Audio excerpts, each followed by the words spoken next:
السلام عليكم ورحمة الله وبركاته. إن الحمد لله نحمده ونستعينه ونستغفره ونعوذ بالله من شرور أنفسنا ومن سيئات أعمالنا. من يهده الله فلا مضل له ومن يضلل فلا هادي له. وأشهد لا إله إلا الله وحده لا شريك له وأشهد أن محمدا عبده ورسوله وما بعد. قال رسول الله صلى الله عليه وسلم: إن أصدق الحديث كتاب الله وأحسن الهدي هدي محمد صلى الله عليه وسلم وشر الأمور محدثاتها وكل محدثة بدعة وكل بدعة ضلالة وكل ضلالة في النار. வார்த்தைகளிலே ஆகச் சிறந்தது அல்லாஹ்வுடைய வார்த்தைகள் என்றும் நமக்கு காட்டித் தரப்பட்ட வழிகாட்டு நெறிமுறைகளில் மிகச்சிறந்த வழிகாட்டுதல் எம்பெருமானார் நபிகள் நாயகம் ஸல்லல்லாஹு அலைஹி வஸல்லம் அவர்கள் நமக்கு வாழ்ந்து வழிகாட்டிய நெறிமுறைகள் என்றும் இந்த உலகத்திலே நாம் எத்தனையோ விதமான காரியங்களை செய்கின்றோம். நாம் செய்யக்கூடிய காரியங்களில் தரம் தாழ்ந்த காரியங்கள் இந்த மார்க்கத்திலே பொதுமையாக பூத்தப்பட்ட காரியங்கள் என்றும், அவ்வாறு இந்த இஸ்லாமிய மார்க்க விடயத்திலே புதுமையாக பூத்தப்பட்ட எந்த ஒரு காரியமும் வழிகேடு, ஒவ்வொரு வழிகேடும் நிச்சயமாக நரகத்திலே இட்டுக்கொண்டு செல்லும் என்று எம்பெருமானார் நபிகள் நாயகம் ஸல்லல்லாஹு அலைஹி வஸல்லம் அவர்கள் தம்முடைய ஒவ்வொரு உரையிலும் தம்முடைய தோழர்களுக்கு அறிவுறுத்திய அறிவுரையை இந்த இடத்திலே ஞாபகமூட்டியவனாக என்னுடைய உரையினை ஆரம்பிச்சேன். கண்ணியத்திற்குரிய எல்லாம் அல்ல அல்லாஹுடைய நல்லடியார்களே, அல்லாஹுடைய மிகச்சிறந்த கிருபையினால் நாம் எல்லாம் ரமலானுடைய இறுதி 10 தினங்களை அடைந்திருக்கின்றோம். அல்லாஹுடைய தூதர் ஸல்லல்லாஹு அலைஹி வஸல்லம் அவர்களுக்கு நமக்கு அறிவித்து தந்தார்கள், ரமலானில் இறுதி 10 தினத்திலே ஒற்றைப்படை இரவிலே நீங்கள் மகத்துவமிக்க லைலத்துல் கதர் என்ற இரவினை தேடுங்கள். அந்த ஒரு இரவிலே நீங்கள் எவ்வளவு நன்மைகளை பெற்றுக் கொள்வீர்கள் என்று சொன்னால், கிட்டத்தட்ட 1000 மாதங்கள் நீங்கள் நின்று வணங்கினால் எவ்வளவு நன்மைகளை நீங்கள் பெற்றுக் கொள்வீர்களோ அத்தகைய நன்மைகளை ஒரே ஒரு இரவிலே நீங்கள் அடைந்து கொள்வீர்கள் என்று நமக்கு மிகச்சிறந்த நன்மாராயத்தை சொல்லக்கூடிய காட்சியை பார்க்கிறோம். அப்படிப்பட்ட லைலத்துல் கதர் இரவானது இன்றைய தினமாகவும் இருக்கலாம் என்பதற்காக அல்லாஹுடைய மிகச்சிறந்த கிருபையினால் இன்றைய இரவு முழுவதும் பல்வேறு வகையான நல்லமல்களை புரியக்கூடிய விதத்திலே மிகச்சிறந்த பல்வேறு சுவையான ஏற்பாடுகளை நமக்கு நம்முடைய கிளை நிர்வாகம் தயார் செய்து வைத்திருக்கிறார். அந்த அடிப்படையிலே நாம் இங்கு பேசக்கூடிய இந்த பயானை நீங்கள் முழுவதுமாக கவனத்துடன் அறிந்து கொண்டு அதை படிப்பினையாக எடுத்துக்கொள்ள வேண்டும் என்ற அடிப்படையில் இன்றும் நாளைய தினமும் அதுபோல 24வது நோன்பு, இந்த 3 தினங்களும் நாம் தொடருரையாக இஸ்லாமிய அடிப்படையான ஒரு விடயத்தை பற்றி பேசவிருக்கிறோம். அப்ப அந்த தொடர்புடைய 3வது தினத்துடைய இறுதியிலே இந்த 3 நாட்களும் நாம் பேசிய பயானிலிருந்து ஒரு நாளில் தலா 2 கேள்விகள் என்று 3 நாட்களும் 6 கேள்விகள் உங்களிடத்தில் கேட்கப்படும். கேட்கப்படக்கூடிய கேள்விகளுக்கு சரியாக பதில் சொல்லக்கூடிய மக்களுக்கு இன்ஷா அல்லாஹ் கிளை நிர்வாகத்திலிருந்து சிறந்த பரிசுகள் கொடுக்கப்படும் என்ற விடயத்தை உங்களுக்கு அறிவித்து தந்தவனாக நம்முடைய உரைக்குள் சொல்லலாம். இஸ்லாமிய வரலாற்றிலே தவிர்க்க முடியாத ஒரு அங்கம் என்று சொன்னால் போர்க்களம் என்பதை நிச்சயமாக முக்கியமான ஒரு அங்கமாக நாம் சொல்லலாம். இஸ்லாம் ஆரம்ப காலகட்டத்திலே எப்படிப்பட்ட நெருக்கடிகளுக்கு மத்தியிலே, பல்வேறு காபிருடைய தொந்தரவுகளுக்கு மத்தியிலே வளர்ந்து வந்தது என்பதை நாம் அறிந்து கொள்வோம். அப்படிப்பட்ட நெருக்கடிகளில் முக்கியமான ஒரு நெருக்கடி தான் இஸ்லாமிய போர்க்களமாக இருக்கிறது. இப்படிப்பட்ட போர்க்களமானது ஓரிரை கொள்கையை மக்கள் மத்தியிலே சரியான முறையிலே பறைசாற்றுவதற்காகவும், எதிரிகளிடத்திலே மார்க்கத்தை தெளிவான முறையிலே எடுத்து வைப்பதற்காகவும், இஸ்லாத்தை இந்த பூமியிலே சிறப்பான முறையிலே நிலைநாட்டுவதற்காகவும் போர்க்களம் என்பது தவிர்க்க முடியாத ஒரு அங்கமாக இருக்கிறது. அப்படி நபிகள் நாயகம் ஸல்லல்லாஹு அலைஹி வஸல்லம் அவர்கள் தம்முடைய வாழ்க்கையிலே கிட்டத்தட்ட 19 போர்க்களங்களிலே கலந்து கொள்கிறார்கள்.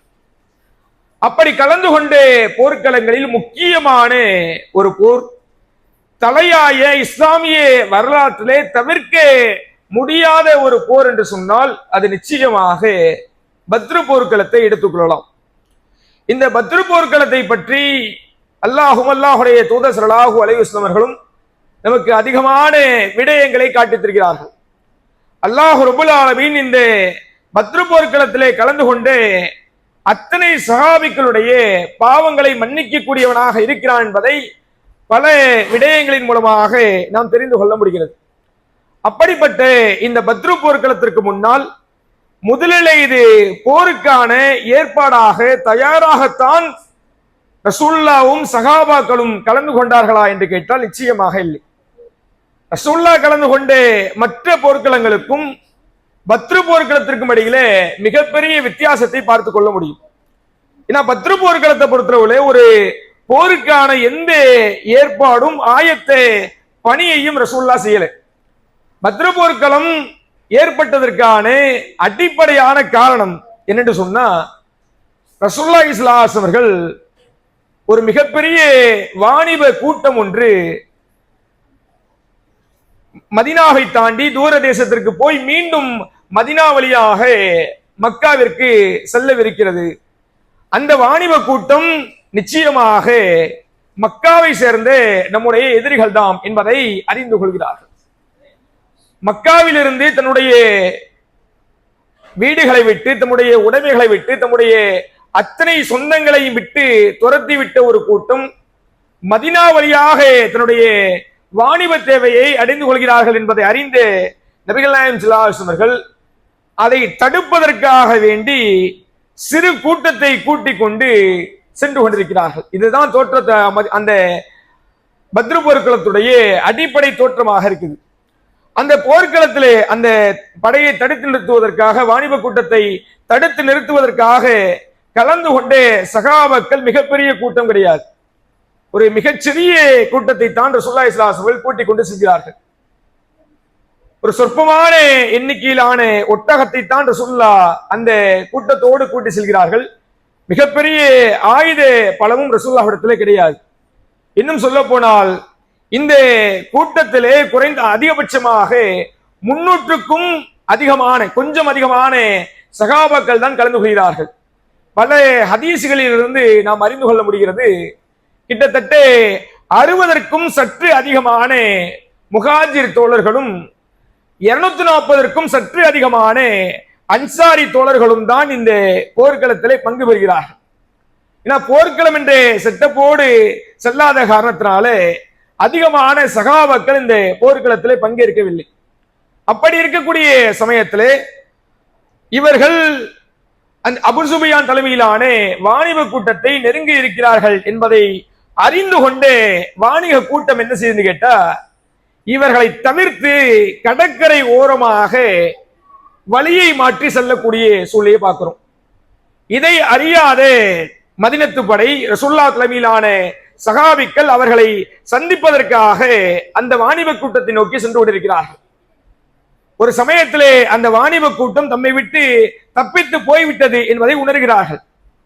உணர்ந்த மாத்திரத்திலே நபிகள் நாயகம் ஸல்லல்லாஹு அலைஹி வஸல்லம் அவர்கள் அடுத்ததாக மிகப்பெரிய ஒரு விடயம் வருகிறது என்பதை தெரிந்து கொள்கிறார்கள். வாணிப கூட்டம் கடற்கரை ஓரமாக மக்காவை சென்று அடைகிறது. மக்காவை சென்று அடைந்த பின்னால் அபூ சுஃபியான் தலைமையிலான அந்த வாணிப கூட்டம் சென்று அடைவதற்கு முன்னாலே ஒரு தகவல்களை தெரியப்படுத்தி, இது மாதிரி ரசூலுல்லாஹ் தலைமையிலான முகமது தலைமையிலான மிகப்பெரிய ஒரு படை எங்களை தாக்க வருது, நீங்கள் எங்களை காத்துக் கொள்வதற்கு தயாராக மக்காவை விட்டு கிளம்பி வரணும் என்ற தகவல்களை தெரியப்படுத்துறாங்க. இதை அறிந்து கொண்ட எப்போதாவது சந்தர்ப்பம் வாய்க்குமா என்பதை நினைத்து அதற்காக ஆசைப்படக்கூடிய மக்கத்து காஃபிர்கள் என்ன வழியான்னு கேட்டா, இதுதான் சந்தர்ப்பம். இதுகாலும் பழிக்கு பழி வாங்க காத்திருந்தார்கள். மக்காவிலிருந்து ஹிஜ்ரத் செய்து மதினாவிற்கு சென்ற நபிகளாரும் அவருடைய தோழர்களும் மிகப்பெரிய ஒரு கூட்டத்தை கூட்டி வைத்திருக்கிறார்கள். மிகப்பெரிய சாம்ராஜ்யத்தை நடத்த இருக்கிறார்கள். அப்ப இப்படிப்பட்ட சாம்ராஜ்யத்தை எப்போதாவது உடைத்து அவர்களை இந்த பூமியிலிருந்தே அப்புறப்படுத்த வேண்டும், இல்லாமல் ஆக்க வேண்டும் என்பதற்காக பல்வேறு சதி செயல்களை மக்கத்து காஃபிர்கள் செய்து வர்றாங்க. அப்ப அதற்கு தகுந்த ஒரு நேரமாகத்தான் இந்த போரை அவர்கள் அமைத்துக் கொள்கிறார்கள். அதன் காரணத்தினாலே அபூ சுஃபியான் தலைமையிலான அந்த வாணிப கூட்டம் தகவல் தெரிவித்த உடனே கிட்டத்தட்ட 1000த்திற்கும் அதிகமான மக்கத்து காஃபிர்கள் மிகப்பெரிய படையை திரட்டி கொண்டு மதீனாவை நோக்கி வரக்கூடிய சமயத்தை பார்க்கிறோம். அவர்களிடத்துல கிட்டத்தட்ட அதிகமான ஒட்டகங்களை வைத்திருக்கிறார்கள், மிகப்பெரிய போர் தளவாடங்களை வைத்திருக்கிறார்கள். அத்தனையும் கூட்டிக் கொண்டு மதீனாவை நோக்கி அவர்கள் வந்து கொண்டிருக்கிறார்கள். அப்ப ரசூலுல்லாஹி ஸல்லல்லாஹு அலைஹி வஸல்லம் அவர்கள் அபூ சுஃபியானை தவறவிடுகிறார்கள். அதற்கு பின்னால் அவர்கள் இப்போ ஒரு மசூரா செய்கிறாங்க. இப்ப அபூ சுஃபியான் தவறிவிட்டார், ஆனால் மக்காவிலிருந்து ஒரு பெரும் படை ஒன்று கிளம்பி வருகிறது என்பது நமக்கு தெரிய வருகிறது. நம்ம இந்த நேரத்தில் என்ன செய்யலாம் என்பதாக ஒரு மசூரா செய்கிறாங்க. அப்படிப்பட்ட மசூராவிலே அன்சாரிகளும் கலந்து கொள்கிறார்கள், முஹாஜிர்களும் கலந்து கொள்கிறார்கள். அப்ப அன்சாரி தோழர்களை நோக்கி ரசூலுல்லாஹி ஸல்லல்லாஹு அலைஹி வஸல்லம் அவர்கள் கேட்கக்கூடிய சமயத்துல அன்சாரி தோழர்கள் சொல்றாங்க, யார் ரசூலுல்லாஹ், எங்களை பார்த்து நீங்கள் ஒருபோதும் அச்சமோ கவலையுமோ பட வேண்டாம். நாங்கள் எப்படிப்பட்டவர்கள் என்று சொன்னால், நீங்கள் ஒரு கடல்ல எங்களுடைய படையை ஓட்ட சொன்னால் கூட நாங்கள் கடலிலே எங்களுடைய படைகளை குதிரைகளை ஓட்டக்கூடியவர்களாக இருப்போம். நீங்கள் எங்களை என்ன செய்ய சொன்னாலும் எதை ஆணையிட்டாலும் அதை செய்து முடிக்கக்கூடியவர்களாக நாங்கள் இருப்போம். அதனால நீங்கள் எங்களை பற்றி அச்சப்படவே வேணாம் என்று நபிகள் நாயகம் ஸல்லல்லாஹு அலைஹி வஸல்லம் இடத்துல அன்சாரி கூட்டம் சொல்கிறார்கள். இப்ப முஹாஜிர்களும் ஒத்துக்கொள்ளக்கூடிய சூழ்நிலையை பார்க்கிறோம். இப்போது அந்த ஒரு கூட்டம் பத்ரை நோக்கி வந்து கொண்டிருக்கிறார்கள். அதற்கு முன்னரே அங்கே அபூஜஹல் தலைமையிலான படை பத்ரை நோக்கி வரக்கூடிய சந்தர்ப்பத்தை பார்க்கிறோம். இப்படி வரக்கூடிய சந்தர்ப்பத்தில் நபிகள் நாயகம் ஸல்லல்லாஹு அலைஹி வஸல்லம் அவர்கள் மிகப்பெரிய கூட்டம் கிடையாது, குறைவான சொற்பமான ஒரு கூட்டம் தான். இந்த கூட்டத்தை கொண்டு பெரிய படையை வென்றுவிட முடியாது என்பது ரசூலுல்லாஹ்வுக்கு தெரியும். இருந்தாலும் கூட அல்லாஹ் ரப்புல் ஆலமீன் நமக்கு துணை நிற்பான் என்ற ஒரு எண்ணத்துல நபிகள் நாயகம் ஸல்லல்லாஹு அலைஹி வஸல்லம் அவர்கள் அந்த பத்ரை நோக்கி பயணித்துக் கொண்டிருக்கிறார்கள். ரசூலுல்லாஹ்வுடைய படையில பெரிய அளவுல ஒட்டகம் இல்லை. எப்படிப்பட்ட எளிய அடிப்படையில அந்த பயணத்தை தொடர்ந்தார்கள் என்று கேட்டால், ஒரு ஒட்டகத்திலே 3 சகாபாக்கள் பயணிக்கக்கூடிய அளவுக்கு தான் பயணம் இருந்தது. 2 சகாபாக்கள் ஒட்டகத்தை அமர்ந்திருப்பார்கள். ஒரு சகாபி அந்த ஒட்டகத்திலே நடந்து வருவார். மீண்டும் ஒரு சகாபி இறங்கிடுவாரு. 2 சகாபாக்கள் ஒட்டகத்திலே பயணிப்பார்கள். இப்படி ரசூலுல்லாஹுடைய பயணத்திலே ரசூலுல்லாஹி ஸல்லல்லாஹு அலைஹி வஸல்லம் அவர்கள், அபூ லுபாபா ரலியல்லாஹு அன்ஹு அவர்கள், அலி ரலியல்லாஹு அன்ஹு அவர்கள், இந்த 3 நபர்களும் சேர்ந்துதான் ஒட்டகத்திலே பயணிக்கக்கூடிய சூழ்நிலையை பார்க்கிறோம். இப்படி பயணிக்கக்கூடிய சமயத்துல அலி ரலியல்லாஹு அன்ஹு அவர்களும் அபூ லுபாபா ரலியல்லாஹு அன்ஹு அவர்களும் சேர்ந்து என்ன சொல்றான்னு கேட்டா, ரசூலுல்லாஹ், நாங்கள் இறங்கி நடந்து வர்றோம், நீங்கள் ஒட்டகத்திலே அமர்ந்து கொள்ளுங்கள் என்று சொல்றாங்க. ஆனா ரசூலுல்லாஹி ஸல்லல்லாஹு அலைஹி வஸல்லம் அந்த இடத்துல சொல்றாங்க, உங்களை விட நான் ஒருபோதும் நன்மைகள்ல குறைவாக செய்ய வேண்டும் என்று ஆசைப்படுவது கிடையாது. நன்மைகளை உங்களை விட அதிகமாக நான் எதிர்பார்க்கிறேன். நடந்து வருவதனால் எனக்கு அல்லாஹ் ரப்புல் ஆலமீன் அதிகமான நன்மைகளை கொடுப்பான். அதே போல உங்களை விட நான் பலத்திலும் ஒருபோதும் குறைந்தவன் கிடையாது என்று நபிகள் நாயகம் ஸல்லல்லாஹு அலைஹி வஸல்லம் அவர்கள் சொல்லக்கூடிய காட்சியை பார்க்கிறோம். அந்த பயணம் பத்ரை நோக்கி கிளம்பி கொண்டிருக்கிறது. போகக்கூடிய வழியில ஒரு நபரை பிடித்து சகாபாக்கள் விசாரிக்கிறாங்க. ஒரு நபர் அகப்பட்டுக் கொள்கிறார். அந்த நபரை பிடிச்சு விசாரிக்கிறாங்க. அபூ சுஃபியானுடைய தலைமையிலான அந்த வாணிப கூட்டம் இந்த வழியாதான் போய் சொல்லி கேள்விப்படுறோம். அவர்கள் எந்த தொலைவை அடைந்திருப்பார்கள், அவர்களை பற்றி ஏதாவது செய்தி உனக்கு தெரியுமா என்று ரசூலுல்லாஹுடைய தோழர்கள் அந்த நபரை பிடிச்சு விசாரிக்கிறாங்க. அந்த நபர் சொல்றாரு, அபூ சுஃபியானை பத்தி எனக்கு எதுவும் தெரியாது, ஆனால் எனக்கு ஒன்று தெரியும். என்னன்னு கேட்டா, உத்துபா சைபா வலீது தலைமையில மிகப்பெரிய ஒரு கூட்டம் உங்களை நோக்கி பத்ரை நோக்கி வந்து கொண்டிருக்கிறது என்பது எனக்கு தெரியும் என்பதாக அந்த நபர் சொல்றாரு. இதை சகாபாக்கள் ஏற்க மறுக்கிறாங்க. அது எப்படி அவ்வளவு சீக்கிரம் அவ்வளவு பெரிய வடையை கூட்டிட்டு இங்க வருவாங்க, நீ பொய் சொல்றேன்னு சொல்லி அந்த நபரை போட்டு சகாபாக்கள் அடிக்கிறாங்க. அந்த சகாபி சொல்றாரு, ஆமா ஆமா அபூ சுஃபியானுடைய படையை பத்தி எனக்கு ஓரளவுக்கு தெரியும் என்று பொய் சொல்றாரு. அப்ப மீண்டும் அடிக்கக்கூடிய சமயத்துல ரசூலுல்லாஹி ஸல்லல்லாஹு அலைஹி வஸல்லம் அந்த நேரத்தில் தொழுது கொண்டிருக்கிறார்கள். தொழுது முடித்துட்டு சகாபாக்களை நோக்கி வர்றாங்க, வந்து சொல்றாங்க, அவர் உண்மையை சொல்லக்கூடிய சமயத்துல அவர் அடிக்கிறீங்க, அவர் பொய்யை சொல்லக்கூடிய சமயத்துல அவர் விட்டுறீங்க, உண்மையிலேயே அவர் உண்மையைத்தான் சொன்னாரு. அபூ சுஃபியான் இந்த இடத்தை விட்டு தப்பிச்சு போயிட்டாரு. இப்ப நம்ம நோக்கி மிகப்பெரிய ஒரு படையை திரட்டி கொண்டு மக்கத்து காஃபிர்கள் வந்து கொண்டிருக்கிறார்கள் என்று நபிகள் நாயகம் ஸல்லல்லாஹு அலைஹி வஸல்லம் தீர்மானித்து விடுகிறார்கள். அப்ப அந்த படையில எவ்வளவு மக்கள் இருப்பார்கள் என்பதுதான் ரசூலுல்லாஹ்வுடைய கேள்வியாக இருக்குது. ஏன்னா ரசூலுல்லாஹ்வுடைய படையிலே 300க்கும் கொஞ்சம் அதிகமான மக்கள் தான் இருக்கிறாங்க. ஆனால் எதிரிகளுடைய படையிலே எவ்வளவு மக்கள் இருக்கிறார்கள் என்பதை ரசூலுல்லாஹ் தெரிந்து கொள்ளணும். அப்ப என்ன செய்யலான்னு கேட்டா, பத்ருக்கு அருகாமையிலே முகாமிடுறாங்க. ஒரு சமயத்துல இன்னொரு நபர் ரசூலுல்லாஹ்விடத்திலே மாட்டிக்கொள்கிறார். அவரிடத்திலே விசாரிக்கிறாங்க. அந்த நபருக்கு அந்த படையை பற்றியான எந்த விவரமும் தெரியல, பெரிய விவரங்கள் எதுவும் தெரியல. யார் யார் அந்த படையில் இருக்கிறா, யாருடைய தலைமையில வர்றாங்க, எத்தனை நபர்கள் வர்றாங்க, எவ்வளவு ஆயுதங்கள் வைத்திருக்கிறார்கள், எந்த அளவிற்கு வாகனங்களை அவர்கள் வைத்திருக்கிறார்கள் என்பதெல்லாம் ரசூலுல்லாஹ்வுடைய கேள்வியும் தோழர்களுடைய கேள்வியுமாக இருக்குது. ஆனால் அந்த நபருக்கு அதை பற்றிய எந்த அறிவும் இல்லை. அப்ப ரசூலுல்லாஹ் ஹிக்மத்தாக அந்த நபரை பற்றி ஒரு கேள்வி கேட்கிறாங்க. அவர்கள் ஒரு நாளைக்கு எத்தனை ஒட்டகங்களா இருக்கிறாங்க என்று கேள்வி கேட்கிறாங்க. ஆமா, அதை பத்தியான அறிவின் இடத்துல இருக்கு. அவர்கள் ஒரு நாளைக்கு 10 ஒட்டகங்களை அழிக்கிறார்கள் என்று அந்த நபர் பதில் சொல்றார். இதை பார்த்த மாத்திரத்துல ரசூலுல்லாஹி ஸல்லல்லாஹு அலைஹி வஸல்லம் தீர்மானிச்சிடுறாங்க, ஆமா கிட்டத்தட்ட 1000 பேர் கொண்ட மிகப்பெரிய படையை திரட்டி கொண்டுதான் அவங்க வர்றாங்க என்றால் ஒரு ஒட்டகம் என்பது 100 நபர்களுக்கு போதுமானது. இப்போ ஒரு நாளைக்கு 10 ஒட்டகங்களை அவர்கள் அறுத்து பலியிட்டு சமைத்து உண்கிறார்கள் என்று சொன்னால் 1000க்கும் அதிகமான மக்கள் தான் அந்த படையிலே இருக்கக்கூடும் என்று ரசூலுல்லாஹி ஸல்லல்லாஹு அலைஹி வஸல்லம் தீர்மானித்து விடக்கூடிய சமயத்தை பார்க்கிறோம். கடைசியில ரசூலுல்லாஹ் பத்ரை அடிக்கிறார்கள். அதே நேரத்தில் மக்காவிலிருந்து கிளம்பி வந்து அந்த மக்கத்து காஃபிர்களும் பத்ரை நோக்கி ஒன்றாக சந்திக்கக்கூடிய ஒரு காட்சியை பார்க்கிறோம். இதுதான் பத்ரு போர்க்களத்துடைய அடிப்படையான தொடக்கமாக இருக்கிறது. இதற்கு பின்னால் நடந்த ஒவ்வொரு சம்பவமும் நம்முடைய வாழ்க்கையிலே மிகச்சிறந்த ஒரு படிப்பணியாக இருக்குது.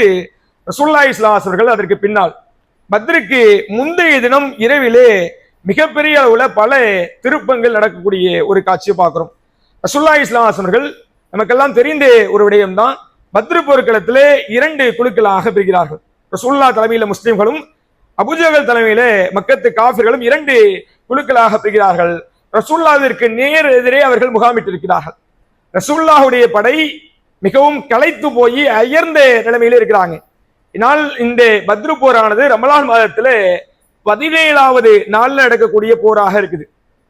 பகல் முழுவதும் நோன்பு நோற்று எந்த விதமான உணவோ பானமோ அருந்தாத இயலாமை நிலைமையில ரசூலுல்லாஹ்வுடைய முஸ்லிம்கள் இருக்கிறாங்க, நம்முடைய முஸ்லிம்கள் இருக்கிறாங்க. அதே நேரத்தில் மக்கத்து காஃபிர்களை பார்த்தோம் என்று சொன்னால் பல்வேறு மதுக்களையும் பல்வேறு குடிகளையும் கும்மாளத்திலையும் அந்த மக்கத்து காஃபிர்கள் இரவு முழுவதையும் கழிக்கக்கூடிய ஒரு சூழ்நிலையை பார்க்கிறோம். இப்ப இந்த சமயத்துல நபிகள் நாயகம் ஸல்லல்லாஹு அலைஹி வஸல்லம் அவர்கள் முழுவதுமாக தம்முடைய நம்பிக்கையை அல்லாஹ்வின் புறத்துல வைக்கக்கூடிய ஒரு சூழ்நிலையை பார்க்கிறோம். பத்ரு போர்க்களத்திற்கு முந்தைய தினம் அல்லாஹ் ரப்பல் ஆலமீன் முஸ்லிம்களுக்கு சிறு உறக்கத்தை கொடுக்கிறான். ஒரு சிறு மழை பெய்யுது, அந்த மலையுடைய தொடக்கத்துல சிறு உறக்கம் முஸ்லிம்களை பீடித்துக் கொள்கிறது. அழகான முறையிலே முஸ்லிம்கள் உறங்குறாங்க. இதை பற்றி அல்லாஹ் ரப்பல் ஆலமீன் திருமறையில சொல்லக்கூடிய சமயத்துல அவர்களுடைய மனதை தூய்மைப்படுத்தவும் அவர்களுக்கு மிகச்சிறந்த ஆரோக்கியத்தை கொடுப்பதற்காகவும், அந்த அடிப்படையில் தான் அந்த வசனம் வருது, ஆரோக்கியத்தை கொடுப்பதற்காகவும் அவர்களுக்கு சிறு உறக்கத்தை நாம் கொடுத்தோம் என்பதாக அல்லாஹ் ரப்பல் ஆலமீன் திருமறையில சொல்லக்கூடிய ஒரு காட்சியை பார்க்கிறோம். இந்த சிறு உறக்க நிலைமையிலே முஸ்லிம்கள் எல்லாம் அயர்ந்து பத்ரு போர்க்களத்திற்கு முந்தைய தினம் தூங்கி விடுகிறார்கள். ஆனால் ஒரே ஒரு நபர் மட்டும் தூங்காமல் இரவு முழுவதிலும் இழுத்திருக்கக்கூடிய சூழ்நிலையை பார்க்கிறோம். அவங்க தான் நம்முடைய ரசூலுல்லாஹி ஸல்லல்லாஹு அலைஹி வஸல்லம். ரசூலுல்லாஹ் பத்ரு போர்க்களத்திற்கு முந்தைய தினம் இரவு முழுவதும் அல்லாஹ்விடத்துல பிரார்த்தனை செய்யக்கூடிய காட்சியை பார்க்கிறோம். எந்த அளவிற்கு ரசூலுல்லாஹ்வுடைய பிரார்த்தனை இருந்தது என்று சொன்னால், ரசூலுல்லாஹி ஸல்லல்லாஹு அலைஹி வஸல்லம் அவர்கள் அல்லாஹ்விடத்திலே தம்முடைய 2 கைகளையும் ஏந்தி அல்லாஹ்விடத்திலே இரவு முழுவதும் பிரார்த்தனை செய்கிறார்கள். அவருடைய உற்ற தோழரான அபூபக்கர் சித்திக் ரலியல்லாஹு அன்ஹு அவர்கள் சொல்லி காமிக்கிறாங்க, ரசூலுல்லாஹி ஸல்லல்லாஹு அலைஹி வஸல்லம் மேலாடை கலண்டு கீழே விழக்கூடிய அளவிற்கு ரசூலுல்லாஹ்வுடைய பிரார்த்தனை இருந்தது. தொடர்ச்சியாக அவர்கள் பிரார்த்தனை செய்து வந்து கொண்டே இருந்தார்கள் என்று அபூபக்கர் சித்திக் ரலியல்லாஹு அன்ஹு அவர்கள் சொல்லக்கூடிய ஒரு காட்சியை பார்க்கிறோம். அந்த அளவிற்கு ரசூலுல்லாஹ் தொடர்ச்சியாக பிரார்த்தனை செய்யறாங்க. அபூபக்கர் ரலியல்லாஹு அன்ஹு ரசூலுல்லாஹ்விடம் சொல்றாங்க, யா ரசூலுல்லாஹ், நிச்சயமாக அல்லாஹ் ரப்பல் ஆலமீன் நமக்கு வெற்றியை கொடுப்பான், நீங்கள் ஒன்றும் கவலைப்பட வேணாம், மற்ற மக்கள் எல்லாம் உறங்கிக் கொண்டிருக்கிறார்கள், நீங்களும் உறங்குங்கள், அல்லாஹ் நாடினால் மிகச்சிறந்த வெற்றியை நமக்கு கொடுப்பாண்டு தம்மால் முடிந்த ஆறுதலை தன்னுடைய தோழரான உற்ற நண்பரான நபிகள் நாயகம் ஸல்லல்லாஹு அலைஹி வஸல்லம் இடத்துல அபூபக்கர் சித்திக் ரலியல்லாஹு அன்ஹு சொல்றாங்க. இருந்த போதிலும் கூட அல்லாஹுடைய தூதர் தன்னுடைய பிரார்த்தனையை கைவிடவே இல்லை. அல்லாஹுடைய தூதருடைய மிகப்பெரிய கவலை என்னவாக இருந்தது என்று கேட்டா, இந்த முஸ்லிம் மக்கள் தான் உலகத்தில் இருக்கக்கூடிய கடைசி முஸ்லிம் மக்கள், இந்த சொச்ச முஸ்லிம் மக்கள் தான் இந்த உலகத்தில் இருக்கக்கூடிய முஸ்லிம் மக்கள். இன்றைய காலகட்டத்தில் இந்த பூமியில மிகப்பெரிய ஒரு மார்க்கமாக அதிகமான கோடிகள்ல முஸ்லிம் மக்கள் இருக்கிறார்கள். ஆனால் பத்ரு போர்க்களம் நடந்த அன்றைய தினத்திலே ஹிஜ்ரி 2ஆம் ஆண்டு ரமலான் 17ஆம் தினத்திலே முஸ்லிம் மக்கள் சில நூற்றுக்கணக்கான மக்கள் தான் இந்த உலகத்திலே இருந்தார்கள். அப்ப ரசூலுல்லாஹி ஸல்லல்லாஹு அலைஹி வஸல்லம் பிரார்த்தனை எவ்வாறு இருந்தது கேட்டார். ரசூலுல்லாஹ் கையேந்தி அல்லாஹ்விடத்திலே முறையாக ஒப்படைக்கிறாங்க, யா அல்லாஹ், இந்த மக்கள் தான் உன்னை வணங்கக்கூடிய இறுதி கூட்டம், இவர்களை நீ அழித்து விட்டாய் என்று சொன்னால், இவர்கள் இந்த பூமியிலே இல்லை என்று சொன்னால் உன்னை வணங்குவதற்கு தயாரான எந்த மக்களும் உலகத்திலே இல்லை. அதனால இந்த கூட்டத்தை காக்கக்கூடிய, பராமரிக்கக்கூடிய, பாதுகாக்கக்கூடிய பொறுப்பு உம்மிடத்தில் தான் இருக்கிறது என்று அல்லாஹ்விடத்திலே கண்ணீர் சிந்தி அழுது மன்றாடுகிறார்கள். இந்த பிரார்த்தனை என்பது சில மணி நேரங்கள் அல்ல, இரவு முழுவதும் ரசூலுல்லாஹ்விடத்திலே தொடரக்கூடிய காட்சியை பார்க்கிறோம். இரவு முழுவதும் தொடர்ச்சியாக அல்லாஹ்வுடைய தூதர் ஸல்லல்லாஹு அலைஹி வஸல்லம் இந்த பிரார்த்தனையை மீண்டும் மீண்டும் அல்லாஹ்விடத்திலே செய்து கொண்டே இருக்கிறார்கள். இறுதியிலே விளைவு அல்லாஹ்வுடைய தூதருக்கு அல்லாஹ் ரப்பல் ஆலமீன் மிகச்சிறந்த நன்மாராயத்தை கொடுக்கிறான். அடுத்த நாள் காலை பொழுது விடுகிறது. எதிரிலே மிகப்பெரிய படை, 1000த்திற்கும் அதிகமான மக்கத்து காஃபிர்கள் எதிரே நிற்கிறார்கள். இந்த பக்கம் 1/3 பங்கு 300க்கும் சற்று அதிகமான முஸ்லிம்கள் எதிரிலே நிற்கிறார்கள். 2 பேருக்கும் இடையிலே நேருக்கு நேர் போர் செய்யக்கூடிய காலம் வருது. அந்த சமயத்தில் நபிகள் நாயகம் ஸல்லல்லாஹு அலைஹி வஸல்லம் தன்னுடைய தோழர்களில் ஒரு பகுதியினரை நோக்கி சொல்றாங்க, நீங்கள் உங்கள் விற்களையும் அம்புகளையும் தயாராக வைத்திருங்கள், எதிரிகளை நெருங்க விடாமல் நீங்கள் வில்லெறியக்கூடியவர்களாக, அம்பெறியக்கூடியவர்களாக இருங்க என்று தன்னுடைய தோழரிடத்துல ஒரு பகுதி மக்களிடத்துல அல்லாஹ்வுடைய தூதர் ஸல்லல்லாஹு அலைஹி வஸல்லம் அறிவுரை சொல்றாங்க. சொல்லிவிட்டு போருக்கு தலைமை தாங்கி நபிகள் நாயகம் ஸல்லல்லாஹு அலைஹி வஸல்லம் முன்னரே இருக்கக்கூடிய காட்சியை பார்க்கிறோம். இது ரசூலுல்லாஹ்வுடைய வீரத்திற்கு மிகச்சிறந்த ஒரு எடுத்துக்காட்டாக இருக்குது. பொதுவாக எந்த ஒரு தளபதியாக இருந்தாலும் சரி, அரசராக இருந்தாலும் சரி, போர்க்களம் என்று வந்துவிட்டது என்று சொன்னால் முன்னர் நின்று தலைமை தாங்கக்கூடிய எந்த ஒரு நபரையும் பார்த்து கொள்ள முடியாது. எவ்வளவு பெரிய வீரனாக இருந்தாலும் பின்னால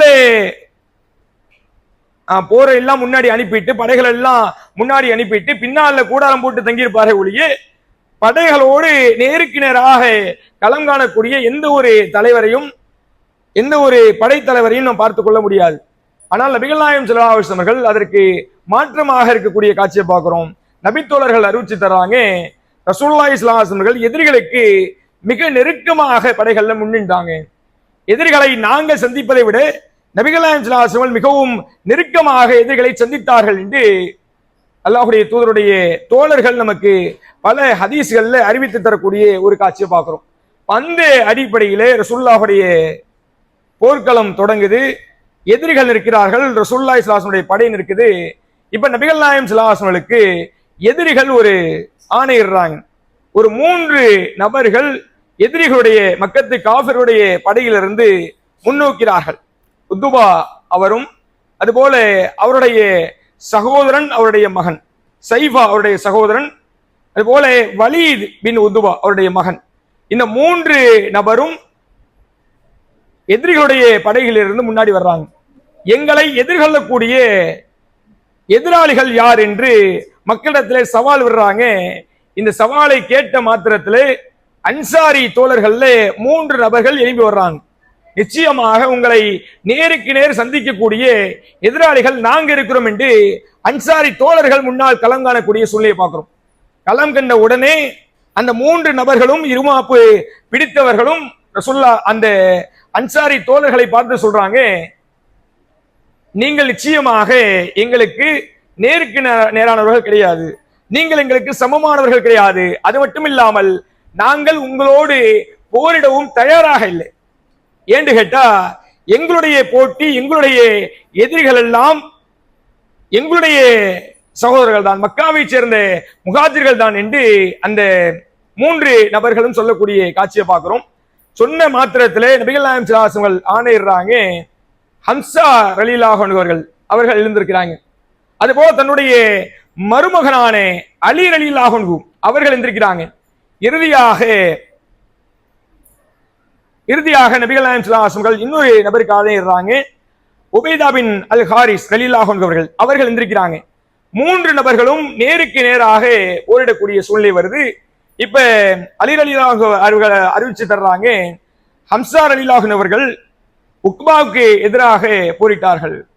நான் அலி ரலியல்லாஹு நான் சைபாவுக்கு எதிராக போரிட்டேன். அதே போல உபைதா பின் அல் ஹாரிஸ் ரலியல்லாஹு அவர்கள் வலீதுக்கு எதிராக போரிட்டார்கள் என்று அலி ரலியல்லாஹு அவர்கள் அறிவிக்கிறாங்க. இப்ப நேருக்கு நேராக ஒற்றைக்கு ஒற்றை நபர்கள் போட்டி போடக்கூடிய சூழ்நிலையை பார்க்கிறோம். இந்த போர்க்களத்துல முதலிலே ஹம்சா ரலியல்லாஹு அவர்கள் நேருக்கு நேராக உக்பாவை சந்திக்கிறார்கள். உக்பா என்பவர் சாதாரண ஒரு நபர் கிடையாது, மக்காவிலேயே பெரும் தலைக்கட்டு, அந்த மக்காவுடைய பெரும் தலைவராக இருக்கிறார். அப்படிப்பட்ட உக்பாவை மிக பெரும் தலைவராக இருக்கக்கூடிய ஹம்சா ரலியல்லாஹு அவர்கள் நேருக்கு நேராக சந்திக்கக்கூடிய சூழ்நிலையை பார்க்கிறோம். 2 பேருக்கும் இடையில் நடக்கக்கூடிய போரில் ஹம்சா ரலியல்லாஹு அவர்கள் உக்பாவுடைய தலையை ஒரே நொடியிலே மண்ணிலே வீழ்த்தி விடுகிறார். அடுத்ததாக அலி ரலியல்லாஹு அவர்கள் சைபாவுக்கு எதிராக நேருக்கு நேராக சந்திக்கிறார்கள். சைபாவுடைய தலை அலி ரலியல்லாஹு அவர்களுடைய கைகளால் தரைகளிலே வீழ்த்தப்படுகிறது.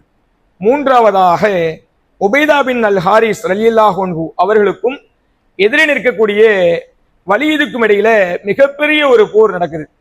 வலீதும் உபைதாவும் சரிசமமாக நேருக்கு நேராக மிகப்பெரிய ஒரு போர்க்களத்திலே கலந்து கொள்கிறார்கள்.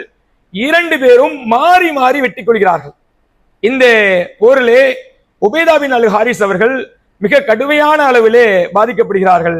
இதை பார்த்த மாத்திரத்திலே அலி ரலியல்லாஹு அவர்கள் உடனே எழுந்து எதிரே நிற்கக்கூடிய வலீதை வெட்டி வீழ்த்தக்கூடிய சந்தர்ப்பத்தை பார்க்கிறோம். இதுதான் எதிரி படைகளில் நடக்கக்கூடிய முதல் 3 கொலைகள். மிகப்பெரிய 3 தலைவர்கள் போர்க்களம் ஆரம்பித்த முதல் பொழுதிலேயே வெட்டி மண்ணிலே வீழ்த்தப்படுகிறார்கள். இதை பார்த்த மாத்திரத்துல எதிரிகளுக்கெல்லாம் என்ன பேசுவது என்பதே தெரியல, வாயடிச்சு போய் நிற்கிறாங்க. ஏன்னா தன்னுடைய சாதாரண சிப்பாய்கள் கிடையாது, சாதாரண மக்கள் கிடையாது, தம்முடைய படைகளுடைய மிக பெரும் தலைவர்கள் உக்பாவாகட்டும் சைபாவாகட்டும் வலீதாகட்டும் 3 நபர்களும் மக்கத்து காஃபிருடைய மிகப்பெரிய படைகள். அப்படிப்பட்ட படை தலைவரை 3 நபர்களை ஒரே நொடியிலே 3 நபர்களும் கீழே விழுந்துட்டாங்க, வெட்டி வீழ்த்தப்படுகிறார்கள். இதை பார்த்த மாத்திரத்துல அதிர்ச்சி அடைகிறார்கள். அதே நேரத்துல மிகப்பெரிய சினம் கொள்கிறார்கள். சினத்துடைய உச்சம் எவ்வாறு இருக்குன்னு கேட்டா, நேருக்கு நேராக முஸ்லிம்களோடு களத்திலே இறங்கி போராடக்கூடிய சூழ்நிலையை பார்க்கிறோம். அல்லாஹுடைய தூதர் ஸல்லல்லாஹு அலைஹி வஸல்லம் அவர்களும் நேருக்கு நேராக அந்த போர்க்களத்திலே பங்கேற்கிறார்கள். அலி ரலியல்லாஹு அவர்கள் பல மக்களை அந்த போர்க்களத்திலே வெட்டி வீழ்த்தக்கூடிய சூழ்நிலையை பார்க்கிறோம். இந்த போர்க்களத்துடைய மிகப்பெரிய வெற்றி என்னன்னு கேட்டா, போர்க்களம் ஆரம்பிப்பதற்கு முன்னாலே அல்லாஹுடைய உதவியை நபிகள் நாயகம் ஸல்லல்லாஹு அலைஹி வஸல்லம் அவர்கள் பெற்றுக்கொண்டார்கள். அல்லாஹுடைய தூதர் ஸல்லல்லாஹு அலைஹி வஸல்லம் அவர்கள் போர்க்களம் ஆரம்பிப்பதற்கு முன்னால் முஸ்லிம் படைகளை நிப்பாட்டி வைத்துவிட்டு ஒரு சிரிப்பை சிரிக்கிறார்கள். அருகில் இருக்கக்கூடிய அபூபக்கர் சித்திக் ரலியல்லாஹு அன்ஹு கேட்கிறாங்க, யா ரசூலுல்லாஹ், என்ன இந்த போர்க்களத்திலே மகிழ்ச்சியாக சிரித்துக் கொண்டிருக்கிறீர்கள் என்று சொல்லக்கூடிய சமயத்துல நபிகள் நாயகம் ஸல்லல்லாஹு அலைஹி வஸல்லம் சொல்றாங்க, அல்லாஹ்வுடைய உதவியை அல்லாஹ் ரப்பல் ஆலமீன் நமக்கு கொடுத்து விட்டான். நேற்று நாம் பிரார்த்தித்த பிரார்த்தனையை அல்லாஹ் ரப்பல் ஆலமீன் அங்கீகரித்து விட்டான். மூன்றாவது வானத்திலிருந்து வானவர்கள் நம்மோடு உதவி செய்வதற்கு தயாராக வந்து விட்டார்கள்.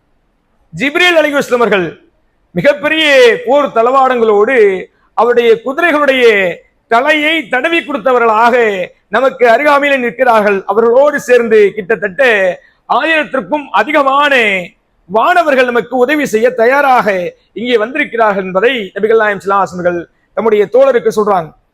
அப்படிப்பட்ட அந்த போர்க்களத்திலே நபிகள் நாயகம் ஸல்லல்லாஹு அலைஹி வஸல்லம் எதை எதிர்பார்த்தார்களோ அதை வானவர்கள் செயல்படுத்தி காண்பித்தார்கள்.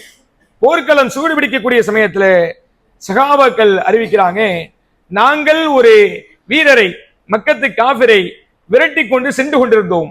இப்படி செல்லக்கூடிய சமயத்திலே அவரை நாங்கள் நேருக்கு நேராக சந்திப்பதற்கு முன்னாலே அவர் சுருண்டு கீழே விழுந்து விட்டார். மிகப்பெரிய சாட்டை அடி ஒன்று அடித்தது போல தெரிந்தது. அவர் சுருண்டு அப்படியே கீழே விழுந்து விட்டார் என்று சகாபாக்கள் சொல்லக்கூடிய காட்சியை பார்க்கிறோம். வானவர்களுடைய உதவி மிகப்பெரிய அளவிலே நம்முடைய சகாபாக்களுக்கு கிடைத்தது. மிக சிறந்த முறையிலே அந்த போர்க்களத்திலே நம்முடைய முஸ்லிம் மக்கள் பங்கு பெற்றார்கள். எதிரிகள் சின்னாபின்னமாக சிதறி ஓடக்கூடிய காட்சியை பார்க்கிறோம். நபிகள் நாயகம் ஸல்லல்லாஹு அலைஹி வஸல்லம் யாருக்கு எதிராகவெல்லாம் துவா செய்தார்களோ அத்தனை மக்களும் அந்த போர்க்களத்திலே வெட்டி வீழ்த்தப்பட்டார்கள். ரசூலுல்லாஹி ஸல்லல்லாஹு அலைஹி வஸல்லம் மக்காவிலே இருக்கக்கூடிய சமயத்திலே ரசூலுல்லாஹ் அல்லாஹ்விற்காக தொழுகிறாங்க மக்காவிலே காபத்துல்லாவிலே. இப்படி தொழக்கூடிய சமயத்திலே மக்காவிலே அவர்கள் சஜ்தாவிலே சுஜூதில் இருக்கக்கூடிய சமயத்திலே சில மக்கத்து காஃபிர்கள் என்ன செய்யறான்னு கேட்டா, ஒட்டகத்துடைய குடலையும் ஒட்டகத்துடைய கழிவுகளையும் நபிகள் நாயகம் ஸல்லல்லாஹு அலைஹி வஸல்லம் முதுகுல ஏற்றி வைக்கிறாங்க. ரசூலுல்லாஹி ஸல்லல்லாஹு அலைஹி வஸல்லம் அந்த பாரத்தை தாங்க முடியாம சுஜூதிலேயே அல்லாஹ்விடத்திலே அவர்களுக்கு எதிராக பிரார்த்தனை செய்யக்கூடிய காட்சியை பார்க்கிறோம். இந்த விடயத்தை ரசூலுல்லாஹுடைய மகளான அன்னை ஃபாத்திமா ரலியல்லாஹு அன்ஹா அவர்கள் அறிந்து கொண்டு ஓடோடி சென்று அந்த பாரத்தை எல்லாம் அப்புறப்படுத்தி எதிரிகளை திட்டி அவர்களை துரத்தி விடக்கூடிய சூழ்நிலையை பார்க்கிறோம். அந்த நேரத்திலே நபிகள் நாயகம் ஸல்லல்லாஹு அலைஹி வஸல்லம் கிட்டத்தட்ட 10க்கும் அதிகமான மக்கத்தை காஃபிர்களை நோக்கி பிரார்த்தனை செய்தார்கள். இவர்களுக்கெல்லாம் நிச்சயமாக யா அல்லாஹ் அழிவை கொடுத்துடு என்று அல்லாஹ்விடத்திலே பிரார்த்தனை செய்தார்கள். அப்படிப்பட்ட மக்கத்து காஃபிர்கள் அனைவரும் அந்த போர்க்களத்திலே கொல்லப்பட்டார்கள். அப்படிப்பட்ட அந்த மக்கத்து காஃபிர்கள்ல உத்பாவும் கொல்லப்பட்டார், சைபாவும் கொல்லப்பட்டான். அதுபோல இன்னும் பல மக்கத்து காஃபிர்கள் இந்த போர்க்களத்திலே கொண்டளிக்கக்கூடிய காட்சியை பார்க்கிறோம். அந்த போர்க்களத்திலே கொல்லப்படக்கூடிய மிக முக்கியமான ஒரு நபர் யாருன்னு கேட்டா அபூஜஹல் அவர்தான். அந்த அபூஜஹலை கொல்லக்கூடிய சந்தர்ப்பம் என்பது மிக முக்கியமான ஒரு சந்தர்ப்பமாக இருந்தது. அல்லாஹ் ரப்புல் ஆலமீன் எந்த அளவிற்கு அபூஜஹலுடைய மரணத்தை ரொம்ப படு கேவலமாக மாற்றிருக்கிறார் என்று சொன்னால், ரசூலுல்லாஹி ஸல்லல்லாஹு அலைஹி வஸல்லம் படைகள்ல 2 மிகச்சிறந்த இளைய சகாபிக்கள் இருந்தார்கள்.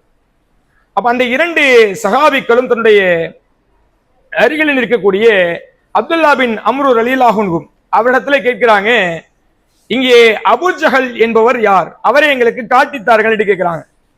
அப்ப ரசூலுல்லாஹ் அந்த நபித்தோழர் கேட்கிறாங்க, ஏன் அவரை நாங்க காட்டி தரணும், அவர்களை தெரிந்து கொள்ள வேண்டிய ஆர்வம் என்ன என்று கேட்கிறாங்க. அப்ப அந்த நபித்தோழர்கள் சொல்றாங்க, அவர்தான் ரசூலுல்லாஹ்வை அதிகமாக ஏசக்கூடிய சூழ்நிலையை நாங்க பார்க்கிறோம். அவர்தான் ரசூலுல்லாஹ்வை அதிகமாக திட்டிக் கொண்டிருக்கிறார், அதிகமான துன்பத்தை ரசூலுல்லாஹ்வுக்கு கொடுத்திருக்கிறார். அதனால அவரை நாங்கள் இந்த போர்க்களத்திலே நேருக்கு நேராக சந்திக்க வேண்டும் என்று அந்த 2 சகாபாக்களும் ஆசைப்படுறாங்க. அந்த நேரத்தில் அப்துல்லா பின் அம்ரு ரலியல்லாஹு அன்ஹுடைய கண்களுக்கு அபூஜஹல் தெரிகிறான். அதை பார்த்த மாத்திரத்துல அந்த நபித்தோழர் அந்த 2 சகாபாக்களிடத்துல சொல்றாங்க, இவன் தான் அபூஜஹல், இவனை ஒருபோதும் நீங்கள் தவற விடாதீங்க என்று சொல்றாங்க. சொன்ன மாத்திரத்துல 2 சகாபாக்களும் போட்டி போட்டுக்கொண்டு ஓடி போய் அபூஜஹலை வெட்டி வீழ்த்தக்கூடிய காட்சி பார்க்கிறோம். ஒரே நேரத்துல 2 சகாபாக்களும் நேருக்கு நேராக அபூஜஹலை சந்திக்கிறாங்க. சந்தித்த மாத்திரத்துல 2 பேருடைய வாளும் அபூஜஹலுடைய உடலிலே இறக்கப்படுகிறது. அபூஜஹல் இந்த பூமியிலே மல்லாந்து வீழ்ந்து விடுகிறான். இது மிகப்பெரிய திருப்பமாக நமக்கு மாறக்கூடிய ஒரு காட்சி பார்க்கிறோம். இத்தகைய விடயங்கள் எல்லாம் மக்கா அந்த பத்ரு போர்க்களத்திலே நமக்கு நடந்த மிகச்சிறந்த ஒரு சந்தர்ப்பங்கள். இந்த பத்ரு போர்க்களம் முஸ்லிம்களுடைய வாழ்க்கையில மிகப்பெரிய திருப்பத்தை ஏற்படுத்தியது. அதற்கு பின்னால் நடந்த பல சம்பவங்கள் முஸ்லிம்களுடைய வாழ்க்கையில மிகப்பெரிய திருப்பங்களையும் மாற்றங்களையும் உண்டாக்கியது எனலாம். அப்படிப்பட்ட பத்ரு போர்க்களம் முஸ்லிம்களுடைய வரலாற்றுல தவிர்க்க முடியாத ஒரு போர்க்களமாக இருந்தது. இதை அல்லாஹ் ரபுல் ஆலமீன் நமக்கு மிகச்சிறந்த படிப்பினையாகவும் ஆக்கினான்.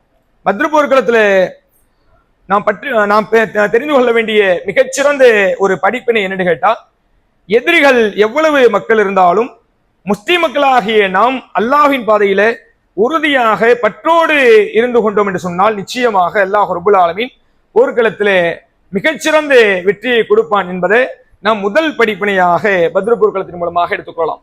அடுத்ததாக பத்ருவிலே நாம் அறிந்து கொள்ள வேண்டிய மிகப்பெரிய படிப்பினை என்று கேட்டா, அல்லாஹுடைய உதவி நாம் அவன் பாதையில எந்த அளவிற்கு உறுதியாக இருக்கிறோமோ அதை பொறுத்துதான் அமையும்.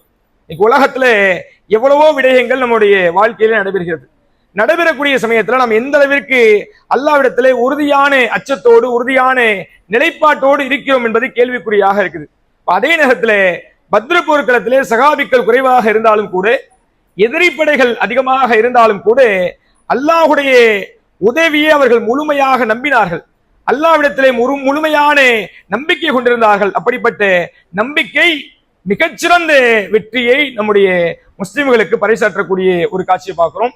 இவெல்லாம் பத்ரு போர்க்களத்துடைய மிகச்சிறந்த படிப்பினைகளாக நமக்கு இருக்குது. அப்ப அதை இன்ஷா அல்லாஹ் சிறப்பான முறையிலே உணர்ந்து கொண்டு நாமும் நம்முடைய வாழ்க்கையிலே எந்த ஒரு சந்தர்ப்பத்திலும் எப்படிப்பட்ட சூழ்நிலையிலும் அல்லாஹ் நாடினால் நிச்சயமாக இதிலிருந்து வெற்றியை கொடுப்பான் என்ற உறுதி நிலைப்பாட்டோடு விளங்கினோம் என்று சொன்னால் நிச்சயமாக அல்லாஹ் ரபுல் ஆலமீன் மூசா அலைஹிஸ்ஸலாம் அவர்களுக்கு எவ்வாறு கடலை பிளந்து வழிவிட்டு உதவி செய்தானோ, இப்ராஹிம் அலைஹிஸ்ஸலாம் அவர்கள் நெருப்பிலே தூக்கி போடக்கூடிய சமயத்திலே நெருப்பை குளிர்ச்சியாக மாற்றி அல்லாஹ் ரபுல் ஆலமீன் எவ்வாறு உதவி செய்தானோ, பத்ரு போர்க்களத்திலே மிக குறைவான சகாபிக்கள் இருந்த போதிலும் மிகப்பெரிய அந்த எதிரிகளுடைய படைகளை பின்வாங்கி ஓடச் செய்து முஸ்லிம்களுக்கு எவ்வளவு மிகப்பெரிய வெற்றியை அல்லாஹ் ரபுல் ஆலமீன் கொடுத்தானோ அப்படிப்பட்ட வெற்றியை இன்ஷா அல்லாஹ் நமக்கும் அல்லாஹ் ரபுல் ஆலமீன் நம்முடைய வாழ்க்கையிலே கொடுப்பான்.